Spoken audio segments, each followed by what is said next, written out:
¿Qué onda todos futboleros? ¿Cómo están? Espero se encuentren muy bien. Hoy tenemos un super invitado, León Lecanda, gran reportero de ESPN. León, ¿cómo estás? Muchas gracias, Memo, muy bien, y un saludo a todos los que van a ver este programa y la entrevista que vamos a hacer a continuación. Perfecto. Bueno, antes que nada, León, agradecerte por tu tiempo. Lo aprecio mucho, al igual que nuestros suscriptores lo van a apreciar mucho. Así que, ¿qué te parece si ya empezamos? ¿Te parece? Adelante. Perfecto. Pues bueno, ahorita vamos a platicar un poquito del fútbol mexicano. Bueno, ¿cómo viste el fracaso de Monterrey, León? Pues la verdad inesperado, es decir, después del título en diciembre pasado contra América en un campeonato que me parece que dejó ir más América que lo que Rayados pudo haber logrado. Este 2020 fue un año muy pobre en rendimiento futbolístico para el equipo regiomontano.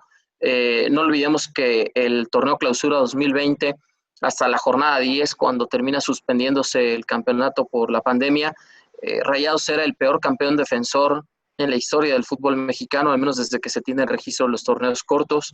Eh, Luego, en este torneo fue un equipo de muchas altas y bajas. Por ahí en algún momento el campeonato se enrachó, pero la realidad es que quedar fuera en el repechaje contra el equipo que avanzó en la 12ª posición de la tabla general, el Puebla, sin hacer menos a la franja, es un fracaso absoluto para el equipo de Mohamed, y por eso es que le costó el puesto, la salida, ¿no? De mutuo acuerdo con la directiva rayada. Exactamente, mi próxima pregunta era esa de, ¿te pareció acertada, un poco precipitada la salida del turco Mohamed, León? Oh, me pareció acertada. Creo que Mohamed es un técnico de ciclos cortos en los equipos. Lo demostró en su momento en Xolos de Tijuana, con el que salió campeón, en América, con el que estuvo un año únicamente, en otras etapas, ¿no? Con Rayados, ahora que consiguió este tercer título de liga para él en su carrera como técnico. Es un entrenador cuyo discurso, cuya forma de trabajo es dura. Es un técnico muy preparado, muy capaz, pero también muy explosivo al mismo tiempo. Y eso provoca que muchas veces exista fricción, exista desgaste con los directivos, con los jugadores, con integrantes de su cuerpo técnico. Y creo yo que era el momento perfecto para decir, ponemos una pausa. Y él mismo lo menciona, ¿no? Es un hasta luego, no es un adiós, es un hasta pronto. Volverá en algún momento a dirigir al Club de Fútbol Monterrey. No sé si con esta misma directiva, pero seguro que el turco volverá en algún momento a dirigir a Rayados, y creo sí que en este momento era la decisión más acertada. Perfecto, y bueno, hablamos un poquito del que pasó a cuartos y bueno, después de este partido de ida a Puebla, ¿crees que logre la hazaña de eliminar a Monterrey y a uno de los equipos más fuertes del fútbol mexicano? Honestamente no lo creo, aunque tampoco creía yo que lo hiciera con Rayados, y lo hizo. Creo que nadie le daba siquiera una mínima oportunidad al equipo de Juan Reynoso, y fue muy sorprendente ver que ratificó la buena serie contra Monterrey en el partido de ida con León al llevarse la victoria 2-1, pero me parece que no haber logrado más goles de ventaja en el marcador global para llevar a la vuelta en el Estadio León, y el hecho de haber recibido un gol como visitante, van a terminar condenando a Puebla, quizá con más apuros de lo esperado para León, pero me parece que no le va a alcanzar al equipo de Juan Reynoso, más allá de que lo hecho hasta el día de hoy es loable, ¿no? Es absolutamente reconocible y plausible lo que ha podido conseguir. Perfecto, y bueno, hablando también del otro partido de ayer, ¿cuál fue tu análisis del clásico de ayer? Pues yo creo que Chivas fue mejor en los 90 minutos en lo general. Fue el equipo que menos se equivocó en la cancha. América tuvo llegadas y no las pudo concretar. Creo que Henry Martín no estuvo fino, Giovanni Dos Santos tampoco. Me parece que al equipo de Miguel Herrera le sigue pesando mucho el hecho de que varios jugadores que deberían estar en un nivel más óptimo, alto, a estas alturas del torneo, no lo estén. Y creo que Chivas, con todas las ausencias, las bajas que tiene, ¿no? Por los jugadores que fueron, digamos, dados de baja de la institución, por los dos lesionados en el eje de ataque, ¿no? José Juan Macías, su jugador, digamos, más promisorio, y Alexis Vega, el mejor delantero en el torneo para Chivas. No estaban ninguno de los dos, y pese a ello, fue muy ordenado el rebaño, aprovechó muy bien las circunstancias. Creo que en términos generales hizo un mejor partido que América. y se llevó la victoria justa, con todo y que no le marcaron un penalti muy claro. Perfecto. ¿Y crees que lo remonta el América el sábado? Me parece que sí, también coincido en esa parte, creo que más allá de que Chivas hizo un muy buen primer tiempo de una serie, ¿no? Hablando de 180 minutos, creo que el América tendrá que imponer condiciones y lo hará en el Azteca, más allá de que un gol de Chivas obliga a hacer tres al América por el criterio de desempate de los goles de visitante, pero me parece que el equipo de Miguel Herrera con apuros, pero será semifinalista en esa serie.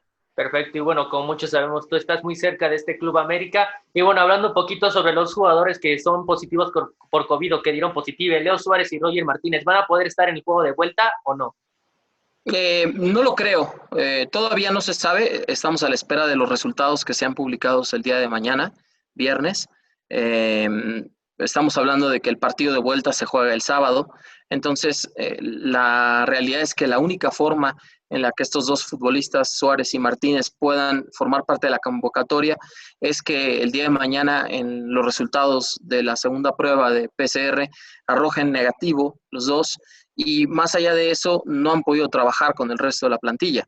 Entonces, si en algún momento dado pueden ser considerados en la convocatoria por el hecho de que den negativo en la prueba de COVID-19, no van a ser parte ni del once titular y posiblemente en algún momento de alguna solución para Miguel Herrera, pero la verdad es que no veo yo ni siquiera al Piojo considerándolos como opciones o como soluciones para enfrentar la vuelta contra Chivas. Perfecto, y bueno, tomando en tema un poquito a este jugador Roger Martínez, ¿cuál es el caso de Roger Martínez? ¿Es su último torneo como americanista? ¿Le estamos viendo sus últimos momentos como jugador del América León?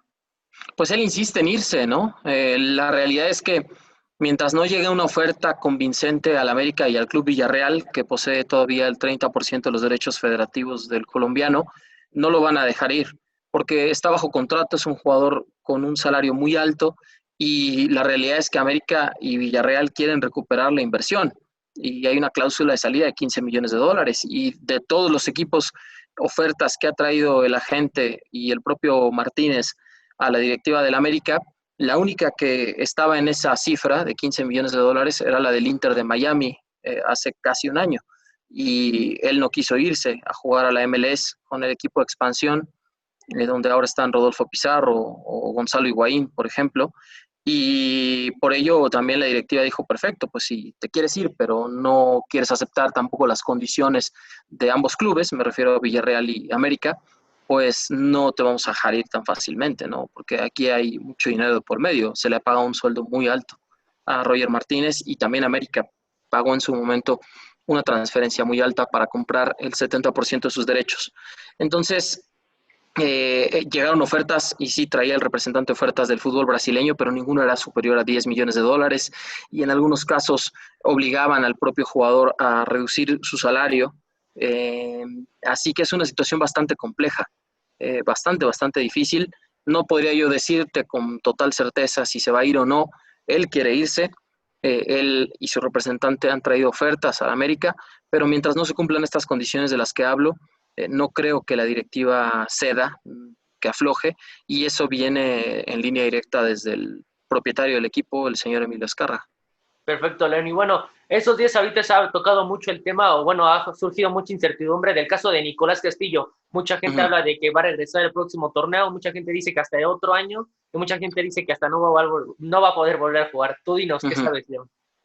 Mira, la trombosis es una condición muy grave en el cuerpo humano.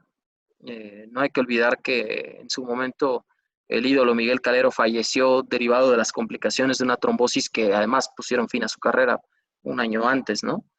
Y el hecho de que Nicolás Castillo tenga todo el deseo, la ilusión, el entusiasmo de volver, no implica que tenga riesgos de por vida por haber sufrido una trombosis arterial, la arteria femoral, que además es la segunda arteria más importante del cuerpo humano, sin querer ser anatomista, ¿no? Eh, entonces, si uno se pone a ver el hecho de que en su momento una trombosis venosa, si una vena es quizá menos delicado o importante en el torrente sanguíneo que una arteria de Miguel Calero y después puso fin a su vida, creo que Castillo debería pensar primero en su salud, ¿no? Primero en su condición médica, en el estar bien fisiológicamente. Y si lo está, en algún momento dado, el cómo regresa al fútbol después de una ausencia tan larga. Porque estamos hablando de que normalmente cuando hay un jugador de fútbol que sufre una lesión fuerte o importante, pasa quizá un periodo de 2 meses o máximo 10 semanas inmovilizado, ¿no? Haciendo terapia, pero después viene todo el proceso de rehabilitación al fútbol, el reacondicionamiento físico, la puesta a punto en cancha y una serie de factores que influyen para que el jugador pueda regresar en el mejor estado físico y futbolístico posible a un terreno de juego. Y en el caso de Castillo, de Nicolás Castillo, no es así. O sea, Nicolás Castillo está haciendo la parte física y atlética por su cuenta, además en un momento tan difícil por la pandemia, pero él no puede regresar a jugar a cancha, no está todavía habilitado para hacer trabajo de fútbol o trabajo con la pelota, con sus compañeros, y ya pasaron muchos meses, ¿no? Estamos hablando de ya todo el año prácticamente. Entonces, o hasta un poco más. Entonces, la realidad es que de lo que yo sé, en América no lo están considerando para registrar en el Clausura 2021, lo cual significa que como mucho podría volver hacia la Apertura 2021, es decir, todavía de aquí a 7 meses para iniciar una pretemporada. Y esto es muy volátil, no hay una certeza total de que él pueda o esté en condiciones de pasar los exámenes médicos que deben ser rigurosos y que él pueda volver a jugar. Y es una pena, porque si bien no estaba en su mejor momento en América, eso es una realidad, eh, pues ha dejado de jugar a los 25 años, ¿no? Entonces, un jugador seleccionado chileno, ¿no? Con un gran futuro todavía, muy bien cotizado y que, bueno, más allá de que no estuviéramos muchos convencidos de su momento individual, de su rendimiento en el terreno de juego, pues cuando se trata de una cuestión de salud, creo que todo eso queda a un lado y desde aquí pues aprovecho para desearle lo mejor y más allá de si vuelve a jugar o no fútbol, que pueda volver a hacer su vida de manera normal. Así yo igual me uno a tu fuerza, a tu saludo sobre, pues esperemos que Nico Castillo es un excelente jugador, entonces esperemos si esté en la cancha, no importa el tiempo que sea necesario, pero que regrese y que primeramente esté bien, de salud. Y bueno, hablando también un poquito sobre el partido de ayer de Chivas América León, ¿cómo viste la decisión de la directiva y del gobierno de Jalisco para meter a gente, a 6,000 aficionados al estadio? Me parece una equivocación, un grave error de las autoridades del Estado. Me parece también inconcebible que nuestras leyes en México no le den la autoridad suficiente a la Secretaría de Salud Federal o al propio gobierno central del país a vetar una decisión así de uno de los gobernadores o de los congresos locales. Me parece una medida muy irresponsable también del Club Guadalajara, más allá de si están hablando de que es un programa piloto, porque eso se lo inventaron después a raíz de las críticas que recibieron, que fueron numerosas. Eh, no ganaba nada permitiendo el acceso a 5.800 personas. Cierto, su equipo se llevó la ventaja 1-0, pero no me parece que haya sido por el apoyo de la afición. Y sí me parece una medida irresponsable en un momento en donde el país está luchando con el creciente número de contagios, en donde había un acuerdo muy claro entre la Secretaría de Salud Federal y la Liga MX, en donde solo se iba a permitir la reapertura y el ingreso de los aficionados en los estadios cuando el semáforo se encontrara en color verde o amarillo, más no naranja ni rojo, y el estado de Jalisco está en naranja. Hace 2 semanas antes habían estado en toque de queda, en confinamiento en la región.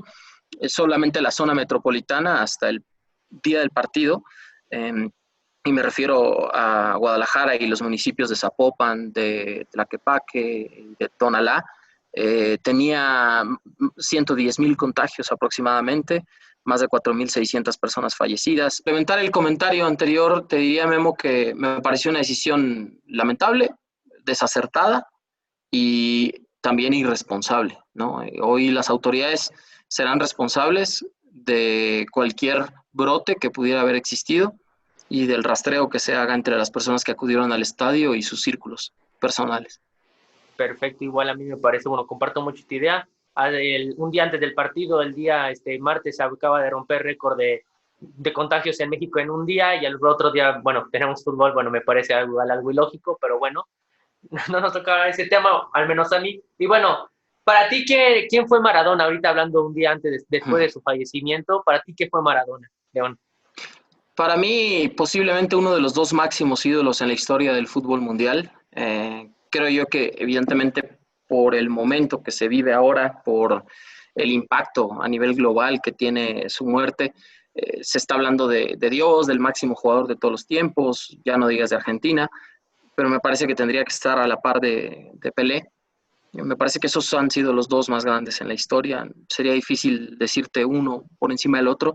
Y esa es la dimensión que ha cobrado el fallecimiento. Hoy estuve siguiendo la transmisión especial de ESPN desde Argentina por espacio de 2 o 3 horas, el recorrido, ¿no? Desde los servicios funerarios que se llevan a cabo en la Casa Rosada, el Palacio de Gobierno de la Presidencia de la República Argentina, y después el recorrido del féretro hacia el cementerio en donde fue sepultado Maradona, lo que desbordó la gente en la calle, el amor inmenso que le tenía el pueblo argentino, lo que hemos visto también de muestras de cariño en muchos lugares del mundo. Veía la torre de Tianjin en China iluminada con imágenes de Maradona, la ciudad de Nápoli volcada también en Italia en favor de uno de sus máximos ídolos. Ya confirmó el presidente Di Laurentiis, el presidente del Napoli, que el Estadio San Paolo va a llamarse Estadio Diego Armando Maradona. Lo que representó para México el verlo en su máximo momento, en su esplendor en el Mundial de México 86.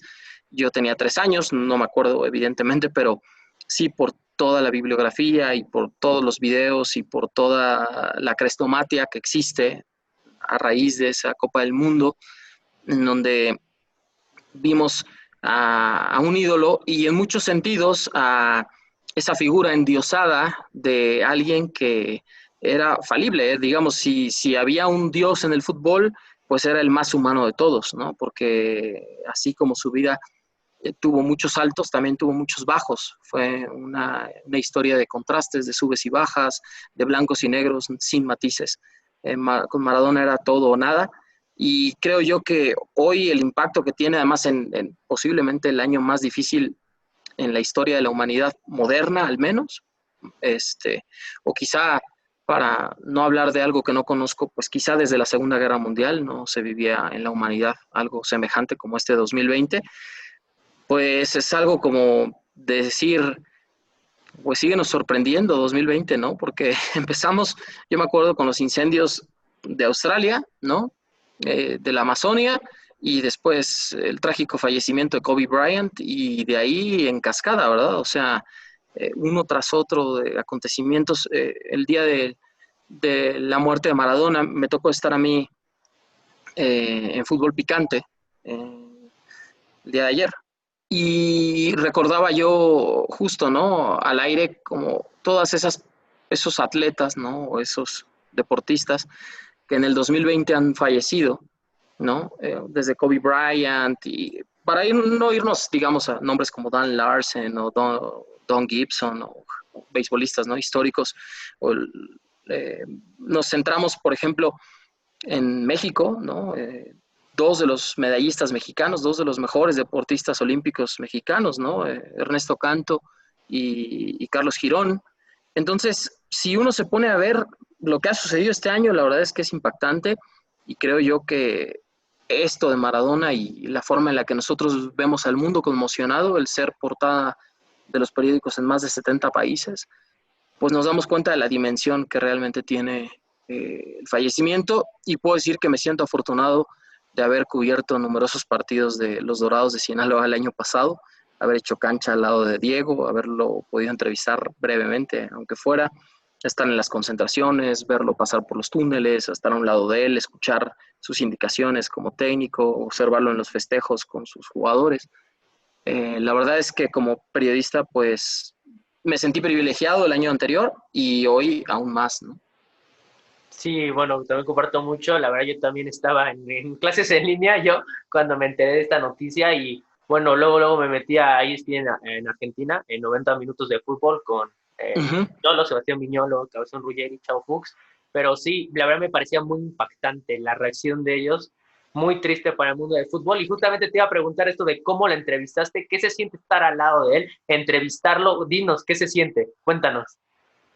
Pues la verdad es que es una sensación muy grata, por un lado, en la parte profesional, el decir, estoy al lado y con un micrófono, con la responsabilidad que eso representa, de una de las máximas figuras del deporte en la historia de la humanidad, como en su momento tuve la fortuna de, por ejemplo, entrevistar a Rafa Nadal en los Juegos Olímpicos de Río en el 2016, como en su momento en esos mismos Olímpicos estuve muy cerca de Usain Bolt y también de Michael Phelps y también de Simone Biles y de un montón de deportistas históricos.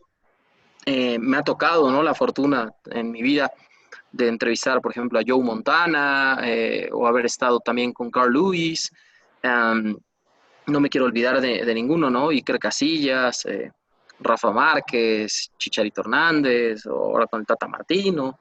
No lo sé, o sea, he tenido la fortuna, ¿no? Lothar Matthäus, de entrevistar a muchos deportistas muy reconocidos, pero bueno, claro, o sea, estás al lado de Maradona y toma una dimensión más importante y sobre todo por esa figura, ¿no? Porque también era muy enigmático, era impredecible, o sea, en algún momento no sabías si iba a reaccionar, si estaba de buenas o no, si cómo iba a contestar, si tenías que hacer una pregunta precisa, si le tenías que dar el espacio. Eh, pero era fantástico porque sabía que mi trabajo estaba llegando a todo el continente y no solo a México, o sea, no, específicamente a Argentina también. Y eso al final es muy satisfactorio como periodista. Así es, y bueno, hablando de tus grandes, a todas Dame un segundo, por de todas las grandes figuras que has entrevistado, bueno, platícanos un poco sobre tus inicios. ¿Cómo iniciaste en los medios de comunicación, León? Mira, yo estudié la carrera de comunicación social en la UAM Xochimilco. Yo egresé en el año del 2007. Desde chico siempre quise ser periodista deportivo. Les decía a mis papás desde que tenía 5 o 6 años, yo quiero ser comentarista deportivo de la televisión. Y la vida me fue llevando hacia allá con mi carrera y después con el ingreso al curso de periodismo de Reforma del periódico en el año 2007, justo unas semanas después de titularme. Y posteriormente, de las 6 semanas del curso de periodismo, recibí la oportunidad, primero 2 ofertas, una de la sección Club y otra de la sección de Nacional del periódico Reforma. Y yo fui muy honesto y rechacé las 2 ofertas que me hicieron. Te estoy hablando de esto en un periodo de 13 días después de que terminé el curso. Y la tercera oferta que recibí del periódico era la que yo esperaba, trabajar como reportero de deportes en cancha, la sección de Reforma. Y ahí empecé en noviembre del año 2007, trabajé poquito más de 4 años y recibí una llamada de quien entonces era el jefe de información de tele en ESPN, René Tobar, que hoy es nuestro director de ESPN Digital. Y René me dijo, tengo una plaza de reportero, te ofrezco la oportunidad de hacer un casting, la posibilidad de que te prepares, de que puedas concursar a la plaza, pero no te ofrezco el trabajo. Eso dependerá de ti y dependerá, por supuesto, de los directores y de la junta de directores de ESPN en Bristol, en Connecticut, donde está la sede de ESPN. Y yo le dije, perfecto, adelante, ¿no? Entonces me la jugué, podía hacerlo público ni podía dejar que la gente se enterara, que se diera cuenta. Eh, y lo hice con mucho sigilo, con mucha cautela. Y al final de cuentas, después de 2 meses de haber iniciado el proceso de casting, me dieron la noticia de que yo pues ya era el reportero de ESPN, me ofrecieron la plaza, firmé mi contrato en los primeros días de enero del año 2012 y después de firmar mi contrato al día siguiente presenté mi renuncia en el periódico, me fui muy bien, con un gran agradecimiento toda la vida al diario Reforma por lo que hizo por mí, por la formación que recibí ahí. Y ahora llevo prácticamente 9 años ya en ESPN, en enero cumplo 9 años. Muy feliz, muy agradecido y sobre todo honrado de no solo la gran cantidad de oportunidades que he recibido como periodista en la cadena, las coberturas que he podido hacer, internacionales y nacionales, sino también porque en este año tan difícil, pues me han dado la oportunidad no solo de seguir siendo parte de la empresa, cuando ya ha habido algunas personas que han salido lamentablemente, y también por haber trabajado desde casa prácticamente toda la pandemia, ¿no? Porque no hemos salido prácticamente nada. Entonces, la verdad es que ahí es cuando yo te digo que llegas a valorar mucho más las cosas. Si bien siempre he tenido la camiseta superpuesta y siempre he valorado enormemente mi trabajo, creo yo que con estos gestos entiendes que también hay seres humanos que están detrás de las empresas y que han hecho el mejor trabajo y el máximo esfuerzo posible por mantener a flote nuestra industria, en este caso nuestro canal, y aquí estamos, ¿no? Con un agradecimiento eterno. Así, bueno, muchas gracias. Y bueno, ¿qué le recomiendas a un joven mexicano como yo, como muchos que hay en México, que quiera ser periodista deportivo? ¿Qué le recomiendas o qué le aconsejarías, León? Yo les aconsejaría a quienes nos escuchan y a ti en lo personal que crean en sus sueños con absoluta certeza, que fijen muy claramente sus objetivos y sus metas. El hecho de tener un sueño es el inicio y evidentemente es lo más importante porque es lo que despierta la chispa y de ahí viene la pasión por hacer algo. Pero cuando uno convierte ese sueño en una meta, entonces uno diseña un plan para conseguirla. ¿Por qué? Ya tienes que hablar de objetivos, ya tienes que hablar de una metodología, de un proceso para alcanzar lo que tú estás buscando. O sea, una cosa es soñar y otra cosa es trazar ese sueño hacia un camino para conquistarlo. Y en ese camino, evidentemente, hay muchas cosas y entre ellas la más importante de todas no es tanto el talento o la pasión, sino la preparación. Es mucho de trabajo, es mucho de sacrificio, es mucho de aprender a hablar idiomas, es mucho de estar viendo deportes todo el tiempo, de estar viendo canales de deportes todo el tiempo y medios, estar leyendo continuamente, preparándose y siendo mejor que los demás. Cuando a mí me dice la gente, oye, pues yo quiero trabajar en ESPN, perfecto, ¿qué sabes de ESPN? ¿No? Ah, bueno, pues es que es el líder mundial en deportes. Sí, ese es nuestro eslogan, sí, ¿tú qué más sabes de ESPN? O sea, ¿cuántos programas al día tenemos? ¿Cuáles son los más importantes o los que más rating tienen? ¿Sabes de los ratings? ¿Los has visto alguna vez en tu vida? ¿Quiénes son los conductores principales? ¿Cómo está, por ejemplo, conformada la base entre hombres y mujeres? ¿Quiénes son los reporteros? ¿Cómo se hace una nota en ESPN? O sea, ¿ves el canal realmente? ¿Sí lo conoces? Porque para trabajar en un lugar tienes que conocer ese lugar antes de trabajar en él. Tienes que tener mucha información, porque el día que llegas a una entrevista de trabajo y si el director te pregunta simplemente cuál es tu programa favorito de la cadena, ¿qué le vas a contestar si no ves ESPN, ¿no? O si no ves Fox, o si no ves TUDN, o Azteca, Deportes, el que sea. Pues no le vas a poder contestar bien, ¿no?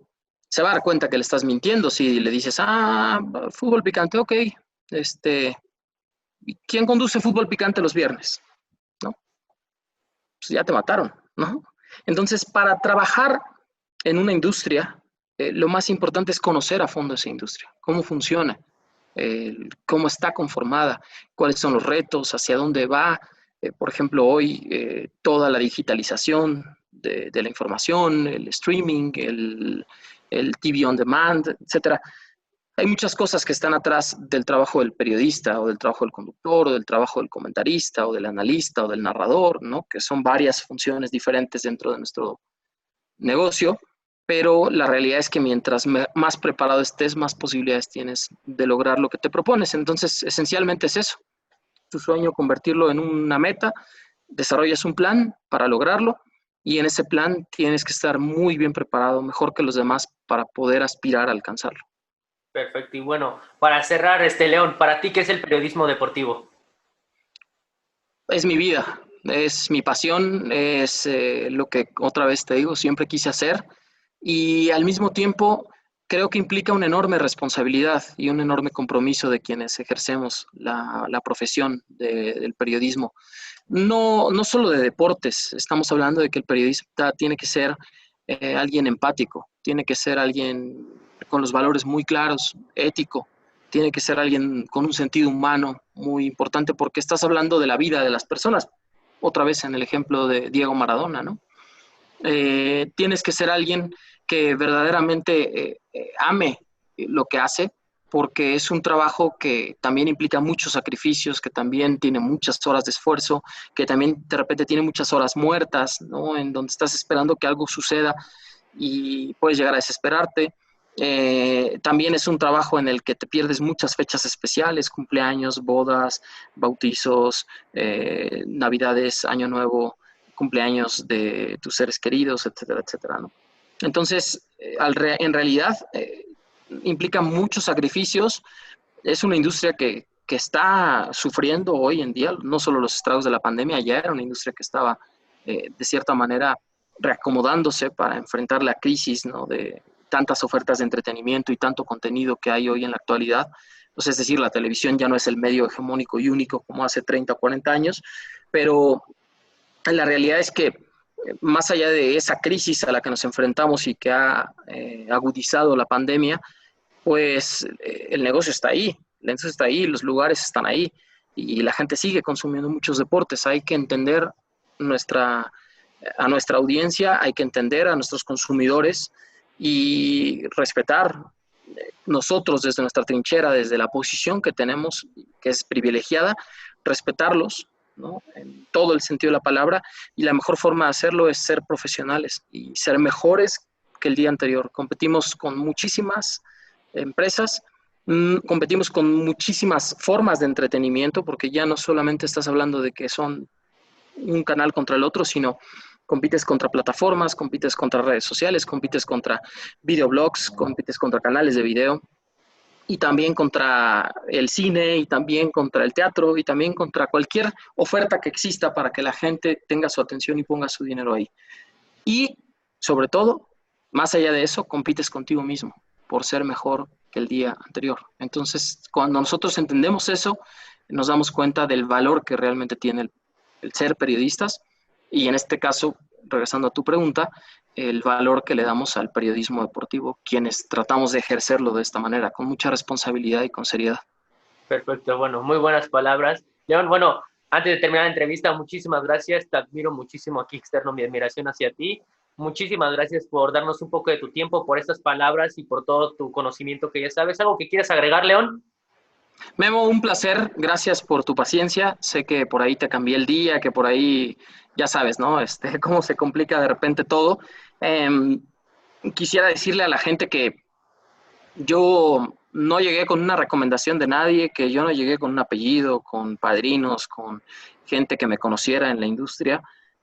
Llevo ya casi 13 años ininterrumpidos como periodista deportivo en nuestro país. He hecho un camino, he hecho un nombre y en buena medida, más allá de lo que yo haya podido aportar, ha sido gracias a muchas personas y sobre todo a 2 empresas que me han abierto las puertas y que me han brindado la confianza, y a las personas que en el camino lo han hecho, a quienes me han enseñado, a quienes me han apoyado, a quienes en el día a día han estado ahí conmigo, en las buenas, en las malas y en las peores, como siempre digo yo, y que en este camino y en este proceso del convertirse en lo que uno quiere ser, hacer lo que uno siempre soñó hacer, todo se puede, todo es posible. Simplemente tienes que demostrarte a ti mismo que eres capaz. Y creo yo que cuando le trato de transmitir esto a los más jóvenes, a quienes están estudiando la carrera como tú, que te felicito, qué bueno que estás, además estás en una gran universidad, el TEC de Monterrey, aprovéchalo y sobre todo enciende esa chispa, ¿no? Es decir, ¿cómo puedo lograr lo que me propongo? Tengo que ser mejor que los demás, no hay vuelta atrás, ¿no? Tengo que empezar a hacer cosas desde hoy, porque cada vez está más competido, sí, pero también hay las posibilidades, también se abren las puertas si uno sabe tocarlas y si uno está preparado para cuando pasa el tren, subirse y no bajarse de él. Perfecto, bueno, muchas gracias por tus palabras, León. Pues bueno, no pasa nada por la fecha, no, yo te entiendo, bueno, sé tus horarios, no te preocupes, yo estoy súper abierto. Muchísimas gracias por la entrevista, muchísimas gracias por las palabras y bueno, pues estoy en ese camino y pues a darle, a prepararse. Muchas Todo el gracias, éxito, León. Memo. Muchas gracias, Y León. estamos en contacto, cualquier cosa que necesites a la orden. Muchísimas gracias, León. Bueno, futboleros, Gracias. gracias, bye. Saludos.